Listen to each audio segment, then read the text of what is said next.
Speaker madam दब आप धन्यवाद आपण को दौची जे कि मत टे सुजोग देले कहवाई एक आमर मान्यवर मंत्री आमर अति निज लोक किंतु से आम प्रति एत अवहेला कर गोटे राणीतेल आमर अंतपुर सोर कुपारी ये रास्ताटी कथा बोलते मंत्री को 50 थर देखा कले मोर देन 50 टाइम हाँ हूँ से गोटे एसी रखिंट क्या मुझे जाने सी तार कुआड़े बुलूँ कुआड़े जाऊँ से रास्ता आगे आंटे आंटे खाल 40 किलोमीटर रास्ता that is the main road of my Khaira block किंतु से किसी स्टेप नौ रिपेयर करूना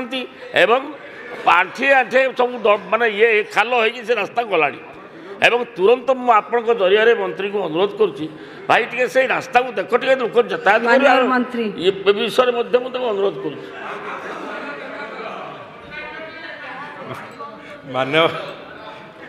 मान्यवर बाचस्पति महोदय मान्यवर विधायक जो प्रश्न करिसेंती से समान प्रश्न सी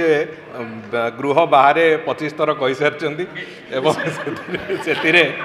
सी तांकर जो रास्ता से रास्ता टेंडर सरी एग्रीमेंट स्टेज रे अच्छी तेणुक बाकी जो तांकर रास्तार जो रिपेयरिंग कथा कहला से कथा भी रिपेयरिंग भी हो सारी प्रायतः है नहीं ठीक अच्छे आम करदे सांगे किंतु सी जो कथा अच्छी से रास्ता एवं काम आरंभ हवा पर निश्चित भाव में जो रास्ता जो भाव से चाहूँगी से रास्ता भी सी पाइबे।